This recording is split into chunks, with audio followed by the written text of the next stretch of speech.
Well, hello and howdy. Welcome to the Front Range Hockey Podcast, episode number 3.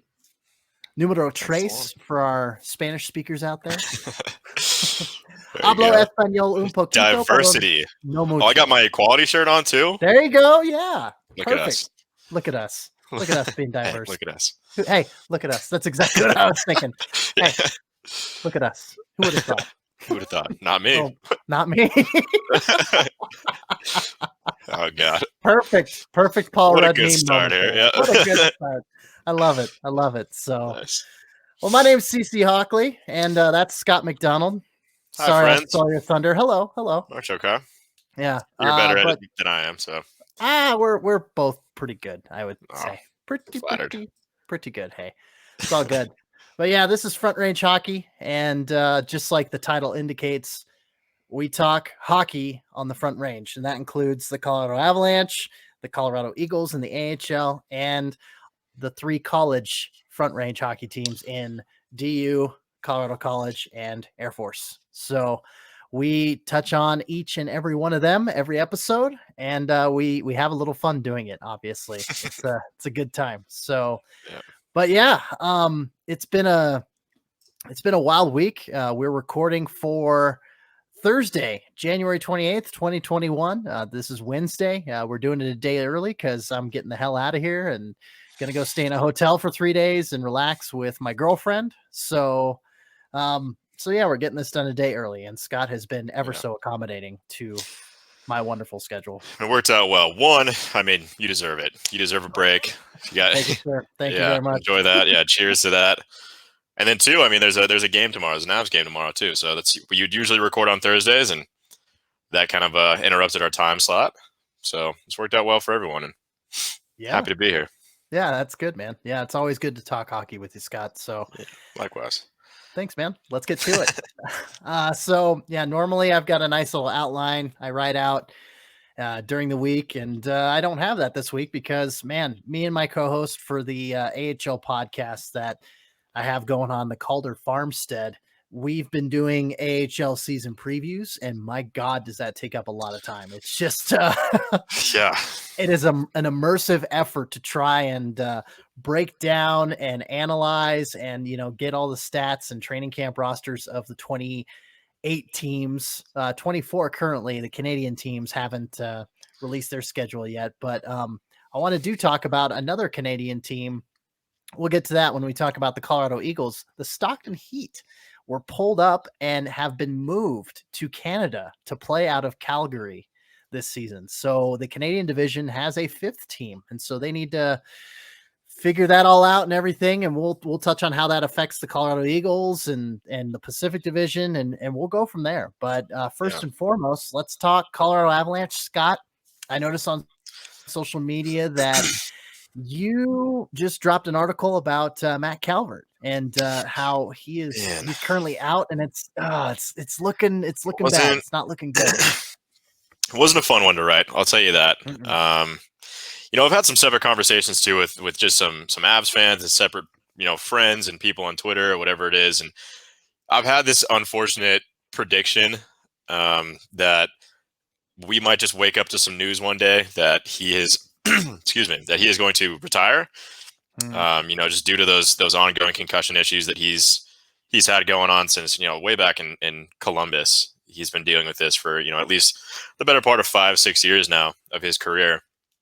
I don't even know, he might have like 3 or 4, 5 concussions. And when you start getting up to that amount, it starts really damaging your brain. And I'm glad that's one of the things in sports that is, I guess, brought to the forefront or more light has been shed on it recently about, how important it is to kind of stay away from those concussion issues and how damaged they can be down the road. And we've seen it with a bunch of athletes and all the CTE stuff and things like that. And unfortunately, it's hitting close to home for us Colorado folk, us Front Range hockey people and Avs fans in particular.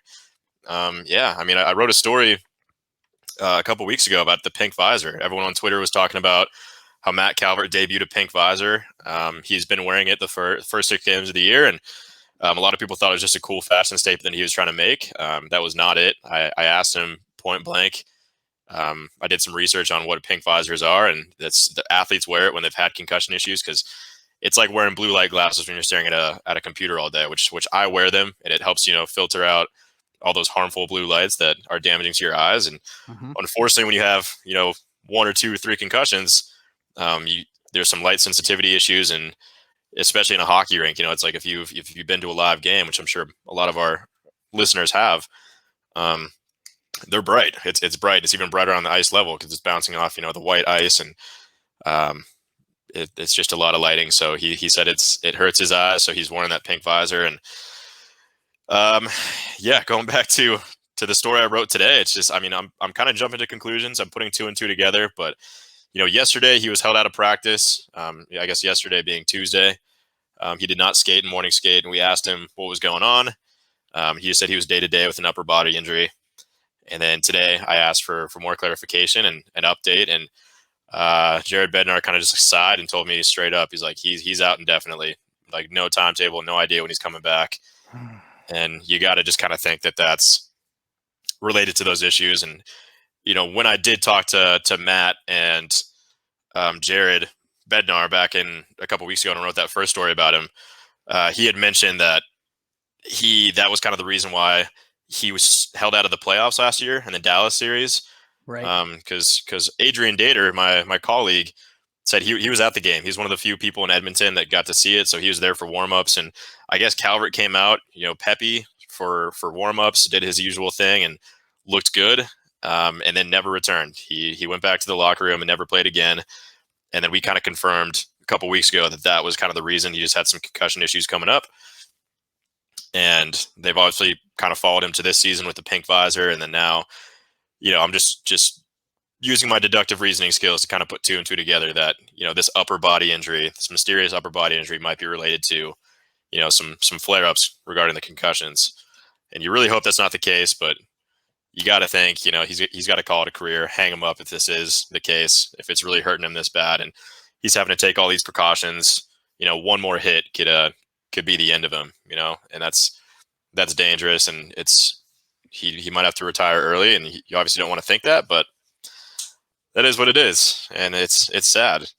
And I feel like I just rambled on for about 5 minutes there about No. Calvert, but yeah, that's my 2 cents on it.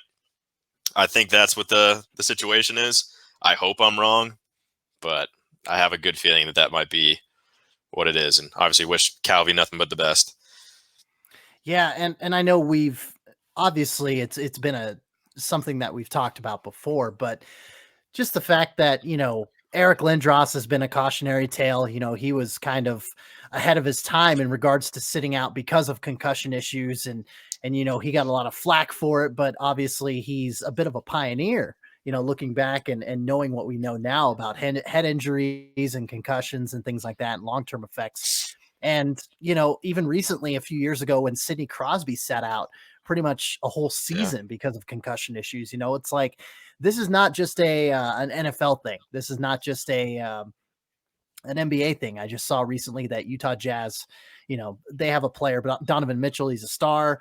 For those not familiar with basketball, which I would imagine most people are, but Donovan Mitchell, he's got some concussion issues going on as well. And so it's like, it's not uncommon for any sport to suffer, for players to suffer concussion issues, but especially in hockey, when you strap, sharp blades to your feet and skate really, really fast and slam up against boards and ice. And it's just it's a very, the environment is very apt.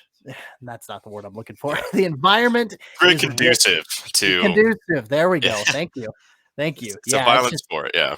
It is. It is. And, just to see the fact that Matt Calvert, who, like you said, has been struggling and working through concussion issues for the majority of his career. I mean, again, Sidney Crosby took a season off so that he didn't have to, deal with ongoing issues and jeopardize his career. Yeah. Unfortunately, that Matt Calvert, excuse me, he might be struggling with and he might be dealing with now. So yeah, but I'm sure you guys can probably like hear it in my voice. It's just I'm very upset. Like it's depressing. Like it is. because he's a family guy, and like obviously like the dude wants to win, like it's nobody's business, and he's the heart and soul of this team. And Nathan McKinnon just a couple weeks ago, someone asked him a question about that and like what Calvert means to this team, and I thought, I mean, he was playing incredible the first 6 games of the year. Like he Yeah. looked a step faster. I talked to Bednar about it. I talked to a couple of the players about it. It's like, I mean, like this guy is, in his 30s now, and I mean, he's skating like he looks like Nathan McKinnon out there. If you got to like rub your eyes and blink twice to see the numbers, and it's like, wow. I mean, he just looked a step faster and driving to the net every single play, and it's like he's the heart and soul kind of engine of the team, as a fourth line guy, and everyone loves him. And Nathan McKinnon said like he actually gave like a nice quote, and I was going to write a story about it, but it's kind of ruined now that like he's out, and who knows when he's coming back. But he's like, every team needs a Calvi, but like not every team has a Calvi, and like we're so lucky to have him because he's a huge like important guy to the team, and that's going to be a huge loss for them, and it already is. And hopefully you wish him nothing but the best, but I hope I'm wrong, and I hope he comes back stronger than ever. But yeah, it's you got to think of your long-term health, and he's got a family, things like that. You see all the CTE data that comes out from football players, basketball players, and now, hockey is becoming more prevalent too. And it's like, you just got to make the right move long-term and kind of think about your future. And it's like, I mean, do you want pounding headaches every single day for the rest of your life? Like, do you want to suffer from the depression and, the light sensitivity where you have to wear sunglasses inside? You can't even stare at the TV because you get dizzy and nauseous, and it's a whole thing. It's no joke. So again, we'll wrap this part up. It's sad. We'll perk things up a little bit. Sorry guys, but yeah, hopefully I'm wrong. Hopefully, he's all good and he comes back, but we'll see. I'll keep asking every damn day about how he's doing, and we'll see. Well, I hope to get an update. Yeah, I don't know if I will, but well, sure. No, we wish nothing but the best for Matt Calvert, and yeah, that's our job as the media, is to ask the hard questions and to, this is kind of a side point and totally unrelated, but there was a press member for the Los Angeles media that was very persistent in asking about Jared Goff, the quarterback for the Los Angeles Rams.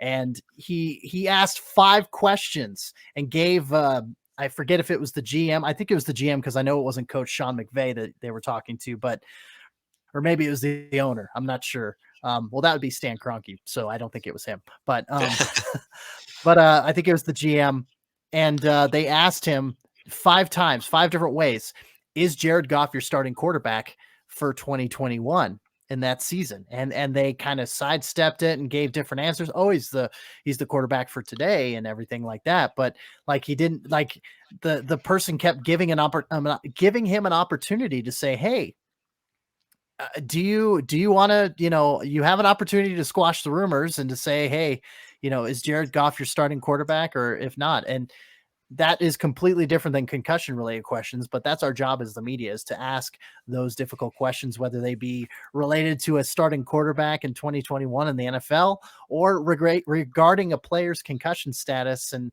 what the injury is. And in the NHL, yeah, you can designate upper body or lower body, but I mean, it's information that fans are curious about. And obviously with Matt Calvert's history, it's something that, we're all concerned about. And so our best and our thoughts, and if you're a praying person, your prayers go out to Matt Calvert as well. And so you just feel for the guy, and you want him to do well, and you want him to be healthy. So that's the main priority, is hopefully that his health is going to be put at the forefront here. So, but yeah, no, Scott, it was something we needed to cover. And I felt like right out of the gate, I just saw it on Twitter, that you posted that article and everything. So it was worth bringing up. But like you said, let's move on. Let's shift a little bit to a different topic. Let's talk about kind of the playing on the ice, aside from, any injury reports or anything. And we'll get to, other related things off the ice as well for the Avalanche. But let's talk a little bit about the play that they've had going on.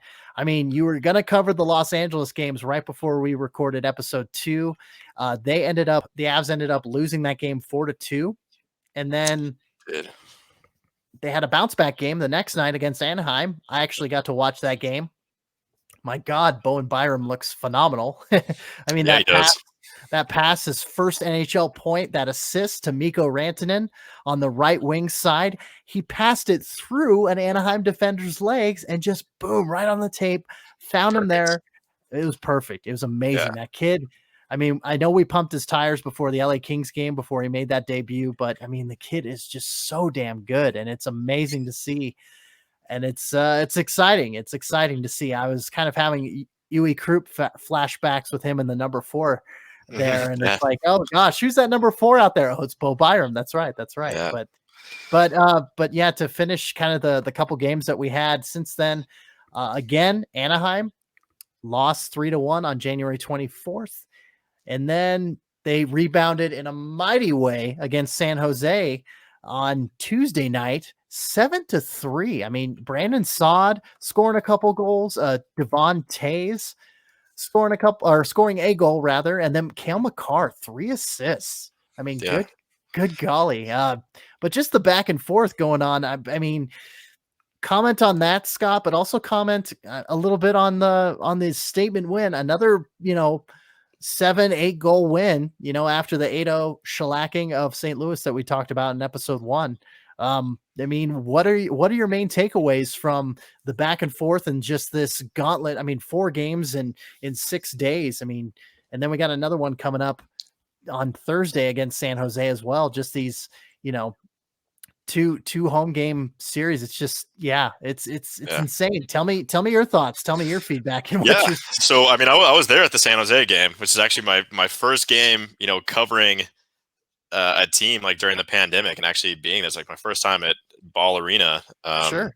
since, it was renamed or whatever. It's been like over a year Mhm. since I got to occupy those seats, but it was interesting. I'll set the scene, I guess. I mean, I think I tweeted about it, but it's like, approximate capacity. It was probably roughly 36 people.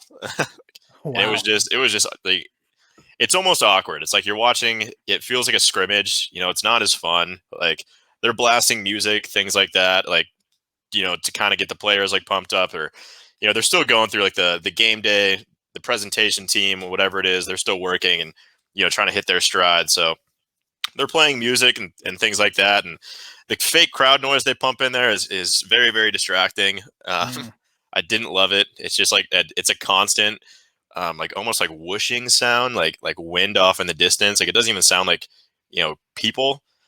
So, I mean, that was interesting. And, like when a goal goes off, there's like, I mean, barely a horn, and you can't even tell when someone scores, but whatever. Let's talk about the on ice product. Yeah. Yeah. I mean, as to go down 1-0, and then to come back the way they did, in the fashion that they did was awesome. I will say, like, I'm starting to see like a pattern of consistency issues with this team. It seems to be one on, one off. They'll win, they'll lose, whatever. Of course, they're 4-3 now, so they're above 500. But I mean, there's certainly some things that are not good about this team. Bowen Byram was obviously a revelation. He's been fantastic. Oh yeah. And kind of the angle I took on the story I wrote was I had asked, at morning skate that day about the second line, and Coach Bednar needing more out of that second line, the team needing more out of that second line, which is his veteran line is Nazem Kadri, Brandon Saad, and then they got Andre Burakovsky now skating on that line too. And they've combined for something like -18 and like 2 total goals between those guys since they've been together in like the first 6 games. Of course, Andre Burakovsky wasn't playing for all of those, but still, I mean, mostly my focus is on Brandon Saad and Nazem Kadri, who combined for the -18 and like 2 goals, 3 points, something like that. So Yeah. very average. And then, I asked Coach Bednar about that, if he's had any conversations with those veteran guys. And he told me, like, he's like, I have actually, like this morning before morning skate, I sat down with all of them as a line. I spoke with them on the road trip in Anaheim as well, individually. He pulled them all into his office. And then, the morning of that San Jose game on Tuesday, he said he sat them all down as a line and, just said as much. He needs more from those guys. He expects more. They're veterans. They're being too cute with the puck, is the language he used. And, kind of just like not doing their job. So that's what I went in focusing on that. And And of course, it's a Bednar thing to do when he's not happy with a line. He'll tend to start the game with that very line. That's exactly what he did. So the Nazem Kadri, Brandon Saad line, they started. And I thought they played really well. Like, I think Kadri hit a post, hit a crossbar at one time, and like, man, that guy can't buy a goal right now. No, I think he no, had like can't. 3 or 4 just point blank opportunities where he either like hit the crossbar or just got robbed by the goalie, and he's just wearing it on his face. I mean, the guy's gripping his stick a little harder, and it's been rough for him. And then they give up a goal. Like, it was that line that was on the ice, to up their totals to -20 or whatever. And it was brutal. Like, Kadri tripped on his own man, kind of flopped around on the ice. San Jose just took the puck and just tapped one in. It was an easy goal. And I was like, man, here we go. Like, I can't wait to like talk to Bednar after this. Like, they weren't playing well, after that point. The Avs didn't look great. I already kind of like coming up with like the gamer recap in my head. And then they stormed back. And it was that second line that kind of led the way too. It was Brandon Saad, who gave them the 2-1 lead. And then I think he got one late in the game as well. That line combined for like 5 points, +3, +4, something like that. And I talked to Bednar after the game. He's like, it's exactly what we needed from them. And like, I'm glad, they took that conversation to heart, and they played better tonight, and that's what we need moving forward. So hopefully for that second line, they're going to gain some momentum from that performance, and that's all they need is kind of break through, just get a couple goals and get some confidence and start rolling here. But yeah, I think led by that second line, looked great.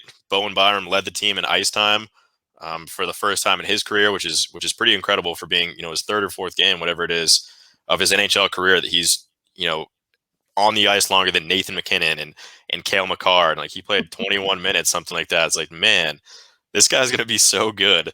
Oh And man, yeah. It's exciting. Like, I mean, this team is crazy good, especially on the back end. Right now it doesn't look that great. They're 4-3. They're not playing very consistent, like I said. But I mean, moving forward, I think all it's going to take is just to win a couple games in a row. And once that Avs team has confidence, as they have, like the past couple of years, they'll start rolling, and they will be a very, very dangerous team.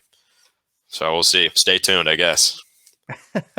Of course, yeah. It's a gauntlet of a season, and you gotta, it's going to be a sprint. And I especially feel for those teams that have been affected by COVID-19 and everything like that. But yeah, the Avalanche, going back and forth, like you said, they're 4-3-0 right now. So yeah, like, stay tuned is the best way you can put it, because the team, if the second line continues to pull themselves up by their bootstraps and assist, the first line can't do everything. And I think that's where the Avs really have been in the past games before the San Jose 7-3 victory.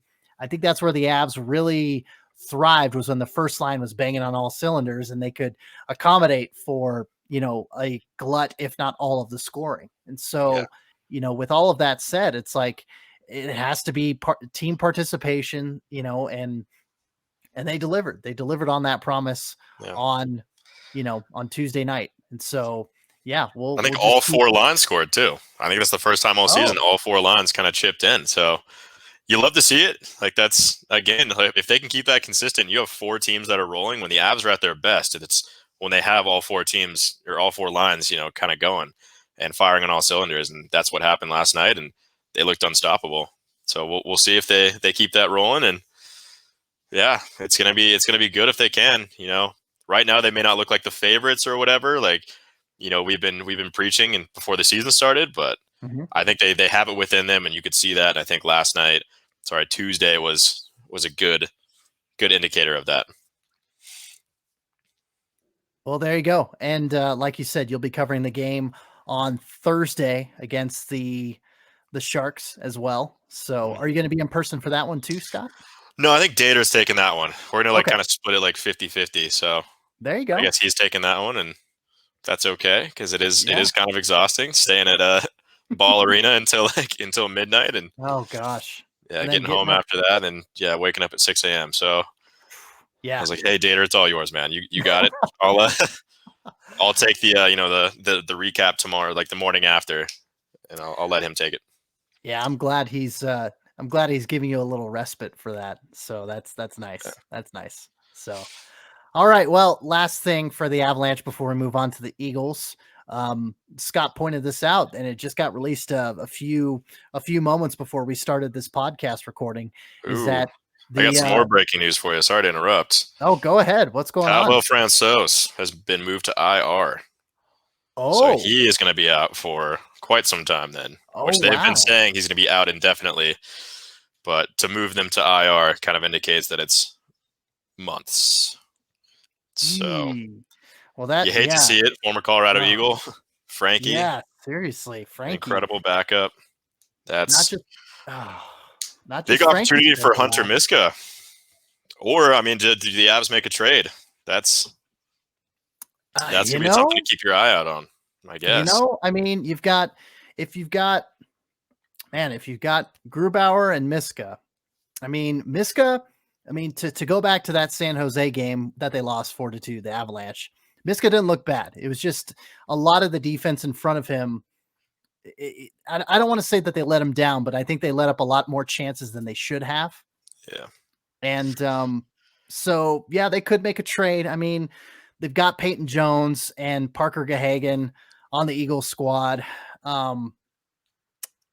Gosh, you don't see one of those guys going to the taxi squad, I would say. I mean, who's there right now? So I think it's Werner and Werner. There Miska. we go. Yeah. Okay. But now, Yeah. I mean, you put a guy on IR to make room on your roster for another guy. So I guess that means, yeah, Miska will be like full-time backup, Yeah. and then we'll have Werner, and maybe see another call up from the Eagles, maybe Peyton Jones to play Maybe. taxi squad. Yeah, that's Interesting. wow. Well, thank you for that breaking news. Yeah. That definitely is an important thing to bring up. So, but on a lighter note, and more definitely on ice, but also more fashion style and just uniforms and jerseys, etc. Scott brought up to me that the Avs released their reverse retro, and third jersey schedules on NHL.com. So the reverse retro schedule, Vegas, the 4 of the 6 games that they're going to be wearing the reverse retro jerseys are going to be against Vegas. 2 times in mid to late-ish February, and then 2 times in late March. And then wedged in the middle, Anaheim, it's going to be 2 times, March 5th and March 6th.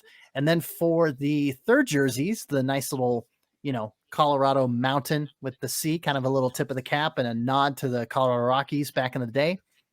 You've got 4 games against the Minnesota Wild, 2 on February 2nd and 4th, and then 2 March 18th and 20th. And then you've got 2 against the St. Louis Blues in April 3rd and April 20th. And Scott, you actually, to kind of bookend this, you had an interesting note that was brought to your attention in conjunction with this article. Yeah, it's not something that I knew about, but apparently, when a team releases a third jersey, an alternate jersey, whatever it might be, like a reverse retro or their third jerseys, they have to wear them a minimum of 6 times. Mm-hmm. I don't know what the maximum is on that, or maybe it is a maximum of 6 times. I don't know, but I guess that's why I was expecting them to wear them. Those beautiful reverse retro jerseys.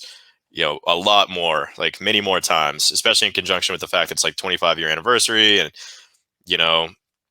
with Lacroix unfortunately passing away, I was like, this is, a perfect season to kind of just really like pay homage to the Quebec Nordiques and those reverse retro jerseys that sold out in a matter of minutes. And I think I was thinking, like, I kind of tweeted, I was like, that's a blown opportunity. Like, I'd be wearing it, every home game or like every other game or whatever it is.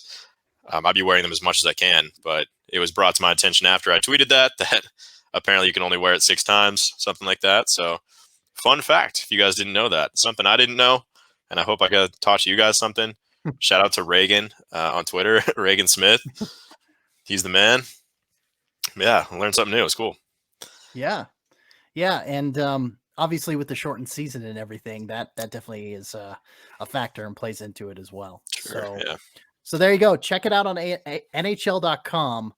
The Avalanche, you heard me say it, but it was kind of, it was back and forth, and you probably don't want to rewind and listen to it and write it down. So go to NHL.com and check out the news on the Avalanche's retro, reverse retro, and third jersey release schedule. So that'll do it for Avalanche news for the time being. Let's talk Colorado Eagles. And they have started training camp. Their season, the AHL season, starts on Friday, February 5th. We'll see if the Eagles will get a fill-in opponent for the Stockton Heat, because their home opener I didn't even is think about February. that. Yeah, right. February 5th and 6th against Stockton. And granted, the Eagles only play Stockton 4 times this season, so they're not super affected. They could bump their schedule down from 38 to 34 total games. And it's not that big of a deal, because, there's a whole division that's playing, I want to say 24 games in the Atlantic. You've got Bridgeport. I was going to say Springfield, but they're not playing this year. Bridgeport, and then you've got Hartford, and my goodness, I'm spacing on the third team. Go figure. I'm just having a brain fart, but I digress. There's 3 teams in the Atlantic Division this year. Providence, that's the third one. Bridgeport and Providence, and my God, my brain is just fuzzy right now. I should stop drinking. I wish I could help you out. I don't know either. No, that's okay. That's okay. I just Bridgeport, Hartford, and Providence. There we go. Now we got the synapses going, and Nice. yeah, we've got it all squared away. But anyway, back to the Eagles. So 38 games currently scheduled, 4 of them being with Stockton. They could bump down to 34, but obviously that kind of puts the home opener in question, or the season opener rather, on February 5th and 6th, because Stockton, their whole AHL team has been moved up to Calgary. And so because the Canadian teams, the 4 other Canadian teams, haven't released their schedule yet, maybe that's why they delayed a little bit, because of COVID-19 precautions, and because of Ontario's provincial government not budging on curfew, and just really just a lockdown of different COVID procedures and things like that. So anyway, Colorado Eagles, their season opener in jeopardy, because their opponent's not going to be stateside. And so they're probably not going to come back down, because all the players are already up in Calgary. The staff need to make it up They have there. to quarantine and everything. Yeah. I don't think it's happening.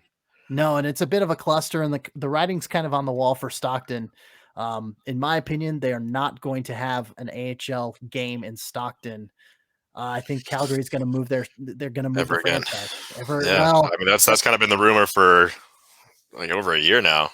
Yeah, and, Colorado Springs. Thought maybe Colorado Springs would get them, and that still might be the case. That's what I've heard. But yeah, I think you're right. It's probably going to be, whenever they played their last game in Stockton last season, that's probably going to be the last time are ever playing in Stockton. So yeah, and the way that they did it was really kind of not shady, but just really abrupt, in the fact that, I think they submitted a plan to the Stockton City Council, I want to say, and they were right on the cusp of saying, yes, but we wanted to get the ball rolling. It was just, there was a lot of, and they didn't inform the staff. There's a lot of things up in the air. But again, Stockton, maybe Colorado Springs in the future, maybe Front Range Hockey gets another team that we get to cover in next season. So we'll see. But Colorado Eagles starting training camp nevertheless. And, you're pretty standard fare in regards to the roster. You got Dennis Gilbert on there after spending some time on the taxi squad and everything. And yeah, I mean, you got your CHL prospects like Jean-Luc Foudy and, the other guys that we talked about last time, Luca Burzan, Trent Miner, yeah. I noticed let's see. Do we have any goalies on this training camp roster? It doesn't look like it. Yeah, preseason roster, there's no goalies. Well, there they are. Adam Warner, Trent Miner, Parker Cahagan, and Peyton Jones. There we go. Okay. I was like, there was a huge gap between goalies and, and forwards and defensemen. I'm like, where's the goaltenders? But yes, so again, you've got your CHL prospects in Burzan and Jean-Luc Foudy. And I'm looking for that third one, and he's Sasha Mutala. There we go. That's it. Yep, that's it. So yeah, not a whole lot of surprises on the Eagles preseason roster, except maybe the 4 goaltenders that are on there, I would say. Yeah. Where are they? Okay, yeah, I see him. I see him now. Yeah, see, you had to Yeah. you had to go all the way down as Jeez, well. let's get So, the formatting right here, guys. Come on now. right? All right. Yeah. Yeah, I mean, yeah, I can't say there's any surprises. Except we kind of covered in the last episode about just like how good cool of an opportunity it is for a lot of those guys who normally play in the CHL leagues, the WHL, QMJHL, whatever it might be, that normally wouldn't be old enough to play in the AHL are now getting some exposure there. At least getting training camp. Who knows when their season's starting? We still don't know. But there's a very real possibility that they could play some AHL hockey games when they're 18 years old, and that's pretty cool. Yeah, and it's an interesting thing to see so many AHL teams utilizing CHL prospects, and you know, a lot of them, it's like they don't have a whole lot of depth to their roster, so to have these CHL guys on there, it's like a make or break thing for them. But thankfully, with the Colorado Eagles, like they don't have that problem. They get to they get to have the abundance of forward depth that they do, and I would say a decent amount of defenseman depth, but they still brought those forwards in because if guys get caught up to the taxi squad and everything, then yeah, you want to make sure that you're covered, and you Yeah, CYA as it is, cover your cover your ass. ass. Yeah, exactly. I use that every Exactly. day. It's like I swear it's a term we use at my workplace when talking It, to clients. Always CYA, cover your ass. Whether it's mhm. in emails or in phone calls, you always want to be on the record so they can't come back and tell you told them something that you didn't. So Yep. always Get in it. CYA. Yeah, Always CYA, and yeah, whether it's written things with the office job or in roster spots during a global pandemic. yeah. CYA for sure, for And sure. not on this list is a guy who just got sent down today. Um, our old friend Martin Kaut. Ah, okay. Yeah. Yeah, a lot of people were hitting me up about it. What happened there. I know he Mhm. played like one game, made his debut against Anaheim, played like 5 minutes, took a penalty pretty early on, and it was not seen since. And then Hmm. got sat the next game and got sent down today, this morning. So it's c'est la vie. That's life as a fringe roster player and as a rookie. I mean, you got to take advantage of your opportunities, and I guess he wasn't cutting it. And again, we've talked about it so many times now about how it really is a fight for everybody on the Eagles roster, on the Avs roster. They're just so talented, and especially with the Bo Byrams coming in and guys like that. There's even fewer roster spots. Even Connor Timmins, like he's getting sat now after playing the first few, and that's how it is. Ryan Graves, who was there, paired with Cale Makar on the top line last year and did very well. He's struggling. He's getting sat, and the coach is not enjoying his performance on the ice, Right. and that's just how it goes. And it's a good problem to have. Not for the players, Mhm. obviously. I mean, it's a motivating factor, I guess. But Sure. if you're Joe Sakic, you're kind of just like sitting back, giggling to yourself about how good of a roster you built and assets that could be traded and might be traded for a certain goaltender. We will see.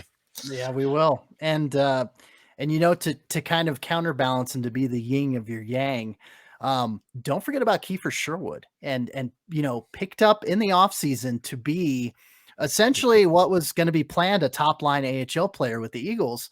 And my God, he impressed out of training camp, and he made his NHL, well, not his NHL debut. He's played a number of games for Anaheim. He made Yeah, his Avalanche debut sure did. against against San Jose, and he even got an assist out of it as well. He played very well. I was Yeah. super impressed with him. And again, counted on the list of things you love to see. It's fantastic to see these guys stepping up when they're called upon, and that's what you need as an organization. That just shows how deep the Eagles are and the Avs are, and Colorado as a system. Up and down all the way down to Utah. They're stacked, and there's guys that can step in whenever they're needed, and we're seeing that. Yeah, it's a good problem to have, and they've had it all the way dating back to last season from what I've noticed. So anyway, yeah, Really. Colorado Eagles ramping up, getting ready for the AHL season. Are they going to start on February 5th? I mean, their opponent has moved to Canada. So, We'll see. so I I mean, don't know.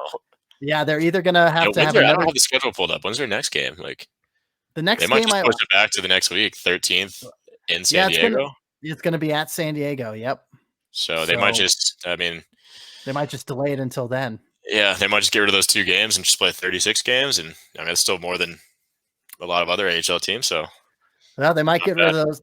They might get rid of the home opening 2 set, and then obviously the Oh, other I 2 guess, games yeah, they play against there's Stockton. more So Stockton. So yeah, 2, so right. 4 games. Okay. So not a deal breaker. Not Yeah. like I think Stockton is playing or slated to play San Jose 10 times. That Yeah, so really, that would be really a screwed up their schedule, didn't it? huge chunk out of the Barracudas roster, and I want to say that they play Henderson 6. They play 3 other teams aside from the Eagles 4 times, so those teams can pivot real well. And then Hmm. there's another team that they play 8 times. I want to say Tucson. So Stockton's coming in and just mucking up everything. Really screwing it up. They did. Really They did. screwed it But up. Okay. man, I mean, Calgary was just like, whatever, man. I mean, they'd already, like you said, had problems with Stockton and their facilities, etc. But I digress. Let's move on to collegiate hockey and talk talk a little bit about that. Not a whole lot of updates. I mean, Denver played Omaha on the 23rd and the 24th, University of Nebraska Omaha, or UNO, as they are so fondly referred to. They defeated them 4-1 on the 23rd and then pulled a Colorado Avalanche and lost to them 5-2. So they went 1-1 in the 2-game set. And then, yeah, that puts them at 6-9-1, 21 points in the NCHC, 5th out of 8 teams. They haven't really moved anywhere. So And then transition into Colorado College, I guess. It looks like Mhm. they got 2 of their games postponed on the 29th and 30th. Right. So Yeah. So the Gold Pan series that was supposed to be played on January 8th and 9th, those games were rescheduled for January 28th and 29th. And then boom, those postponed games again. get canceled. Yeah. But It the was first COVID, right? time, yeah. So the first time it was a Denver case of COVID. So a Denver Pioneers hockey player That's right. came down with COVID. And so they had to cancel those 2 games. Now it's a Colorado College player. So once they came back from Grand Forks after playing North Dakota, one of the Colorado College players came down with a COVID-19 diagnosis. So, so then the next games, it looks like that DU and CC will be playing in some semblance of a gold pan rivalry, which isn't much of a rivalry this season, unfortunately. February 26th and 27th. So a month from now, gotta wait for that wonderful gold pan rivalry. But yeah. And talking about CC a little bit, they continue to underwhelm this season. They lost 4-1 against North Dakota on the 23rd, talking about being up in Grand Forks and everything. Then they lost 5-0. NCHC division leading North Dakota just crapping all It's over tough. everybody and just Tough being team. awesome. Yep. That's who Those, Denver's got. It looks like February 5th and 6th will be their next games. yep. Yeah, they're the So Fighting Hawks. They're yeah, they're the real deal. yeah. Always are. Not the Fighting CC Hawks or the CC Hawklers, but I know that was bad. It was a stretch. You got a pity I'll laugh out of me. Don't worry. Yeah, I did. I'll take it. I'll take it because that was like, oh, I'm gonna play on the word hawk. Blah. Yeah. Anyway, moving Normal on. transition. Moving on. Yeah, right. Normal transition. So let's talk about Air Force a little bit. There's not really any updates to that because their next game, as we mentioned last time, is going to be against Bentley on January 31st. But there is some good alumni Hmm. news, and that is Billy Christopoulos, who is currently playing with the Indy Fuel. He was named Warrior Goaltender of the Week in the ECHL. 2-1-0, 1.65 goals against average, and a .95 save percentage. Indy Fuel having a season. Impressive. They are leading the ECHL, I believe, in the standings. I will double check on that, but way to go, Air Force Falcons alum Billy Christopoulos, Yes, getting sir. Warrior Goaltender of the Week, getting that nod. And yes, the Indy Fuel is 11-2-0 this season. They have 13 games played. That's about on par, anywhere from 10 to 16 games in the ECHL. Yeah, way to go. Way to go, Billy. Yeah. So, Some good and news in the college front, at least. It's like, geez, man, the first 3 games, like the first 3 podcasts we've done, just like, I mean, really nothing to report. Teams are not good this year, and that's unfortunate because they're usually really really good. But mhm, we'll chalk it up to COVID. It's that's that's an exactly easy what I was going excuse, to say.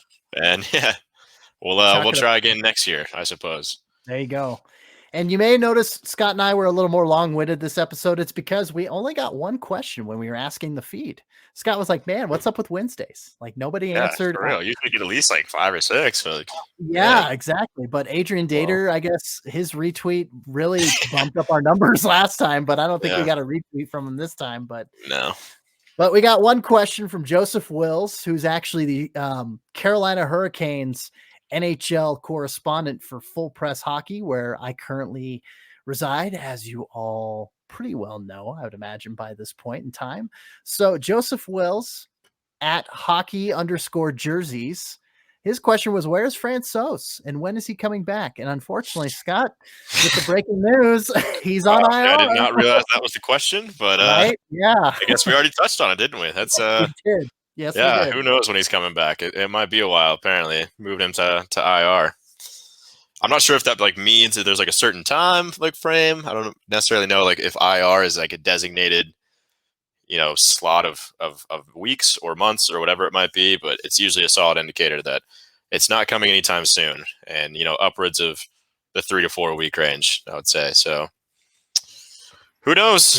Who knows when or if he's coming back? It's a short season, so yeah, an IR. I mean, NHL IR, I'm sure is different than NFL IR and everything. Let's see. A player placed on injured reserve is ineligible to compete in NHL games for a period of not less than 7 days. So, yeah, it could be, it could be maybe a little over 7 days, but obviously when you put a player on IR, it's never a good thing. So we'll hope that that's on the closer side of 7+ days instead of, like you said, months out. But that's what the NHL IR status is all about. So there you go. Well, yeah, one question. This is weird. We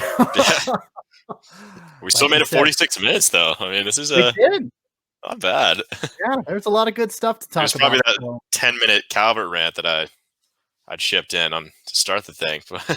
Again, we both knew we didn't have any questions, so we felt that we could elaborate a little more. Yeah, I was kind of droning on. I did have that kind of thought in the back of my head. It's like, all right, well, I got to like really double my time here. And we did pretty good. We did. Yeah. It's not a bad thing. I don't think it wasn't anything that was super, categorized as filler per se, but I mean, we touched on the things we needed to touch on, and we elaborated a little more on those topics. So not a bad thing. I think it all worked out in the end. And I think this happened one time when we were under the Tape to Tape podcast brand as well. I think there's no hockey going on too. I think like there's like the Eagles weren't playing, Avs weren't playing. It's like, dude, what do we talk about, man? Like, exactly. Shit, I guess. Like, we'll see what happens. Right. So yeah, it works out for the best, and here we are. So that's the end of the episode. My name's CC Hockley, and I'll defer to Scott real quick before I do the outro. And Scott, where can people find your written work and your tweets? If you guys are watching the video pod, where is it? There's my finger. At Off Scott Free. That's a 0. Ooh, this is hard. I'm on Twitter all day, every day. You can find me on there. I live there. We have a good time on there. Love talking hockey. At me. Let's get into some fights, into some debates. We'll talk about the Avs or whatever you guys want to talk about. It's fun. But other than that, you can find my actual work on coloradohockeynow.com. Working alongside Adrian Dater. We are credentialed. I'm on the Zooms all the time, going to games, trying to bring you the very best Avs news that you guys all deserve. And we hope to accomplish that. I found out from Dater just a second ago, we just hit an all-time high in traffic this past month. So that's pretty cool. Yeah, I saw that tweet as well. So good for you guys. I'm glad you're the move to Full Press Hockey has been beneficial for me. And that's I guess that's a good segue. That, don't forget to follow our show. Our show's doing well as well. I need to share the numbers with Scott. They're just amazing. It's amazing making the jump. It's been such a blessing and such a benefit for all parties involved, both of the podcast and myself with writing and everything. But don't forget to follow our show on pretty well any major podcast platform that Google, Apple, Stitcher, etc. We're on pretty much everything, even Spotify, which is great. So please give our Twitter account a follow. As you can see, Scrolling below, it is at Front RNG Hockey. Couldn't put range in there, unfortunately, but yeah. Anyway, Front RNG Hockey, and I'm right. Yeah, that's okay though. I'm CC Hockley. You can find my written work at Full Press Hockey. That's www.fullpresshockey.com. Check this and a ton of other great hockey podcasts, plus other great sports pods on the Full Press Radio Network at www.fullpresscoverage.com. And thank you again for listening. All of our guys and gals and non-binary pals, stay colorful, my friends. Bye-bye. See ya.